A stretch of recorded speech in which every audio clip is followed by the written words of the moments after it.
having 7 heads and 10 horns, full of names of blasphemy.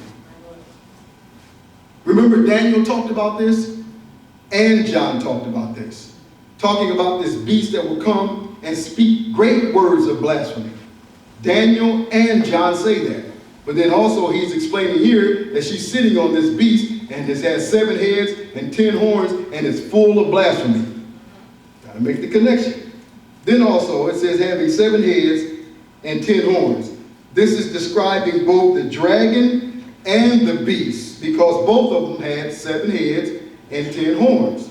So it's describing both the dragon and it's describing the beast. Well, let's look at it a little further. Verse number 4. It says, and the woman was arrayed in purple and scarlet color, and decked with pearls, having a golden cup in her hand, full of abominations and filthiness of her fornication. The word purple there, it means red color of itself. It's obtained from the shellfish found in the Mediterranean, and the wealthy folks of the day wore scarlet, and they wore purple, lavender. Scarlet, she sat upon the red beast, but she also was clothed in red. So it's depicting the wealth of this woman, which we're going to see in chapter number 18, because chapter number 18 describes the wealth. Chapter number 17 describes the judgment of this woman. Chapter number 18 describes the destruction of this woman. So we see that she was decked also with gold. She was dressed in purple and red and adorned with gold jewelry.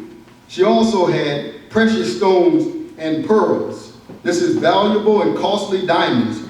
Her attire and accessories depict earthly wealth.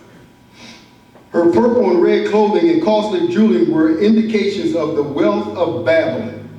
Look at chapter number 18, verse number 3. Someone read that for me. Because we're in context here. We're in immediate context. Revelation 18, verse number 3. Look at what it says about her wealth. Whoever has it, go ahead and read it. For all nations have drunk of the wine of the wrath of her fornication, and the kings of the earth have committed fornication with her, and the merchants of the earth are waxed rich through the abundance of her delicacies. Now it tells us things. It tells us the same thing that chapter 17 tells us, doesn't it? It says that she was wealthy, and it says that she was influenced, that she had fornication with the kings of the earth, and she influenced all the people. So again, it's talking about, but it lists us in chapter 18, it tells us it's Babylon. It tells us who it is. So then also, look at else what she has. It says, having, verse 4, having a golden cup in her hand, full of abominations and filthiness of her fornication. So she has a golden cup in her hand, and we'll end right here. We'll end with this thought. She had a golden cup in her hand, so we can see the picture. She commits fornication with all the kings of the earth. All the inhabitants of the earth are drunken or influenced by her fornication, her idolatry, adultery. So now she has this golden cup in her hand. And the golden cup is filled with abominations and fornications that she's making all the people of the earth to drink from. Let's see what Jeremiah says about that.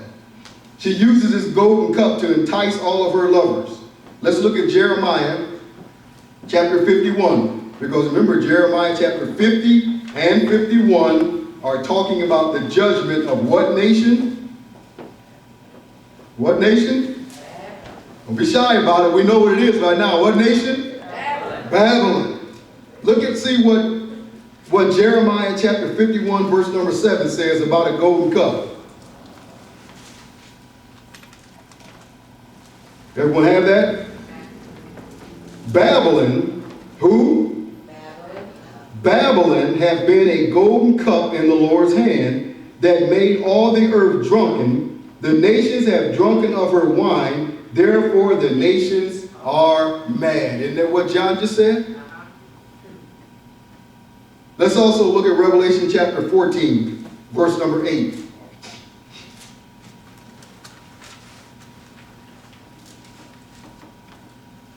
Everyone have that?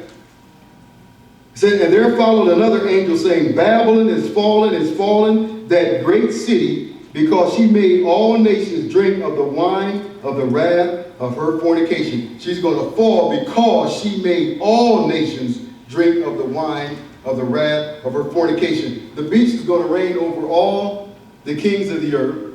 The beast is going to reign over all the people of the earth, all those whose names are not written in the Lamb's book of life from the foundation of the world. Can we see the pieces of the puzzle coming together? We're seeing it clearly. Who is this woman? Who is this great whore?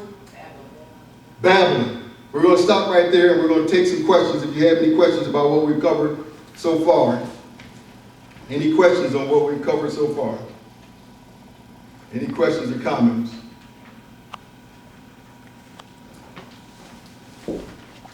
So who is the great whore? Babylon. According to what we see here, what is her whoredom? Idolatry. Keep that in mind. It's not talking about physical sexual activity, talking about idolatry. And then she has fornication with all the kings of the earth, and she influences all the inhabitants of the earth. And she's called a great harlot. I mean, she is, as we're going to go see, she's going to have something written on her forehead. She is the mother. She gave birth to all idolatry. And when we come back, we want to talk about that the origin of all idolatry, where it starts, where it stems, where it begins.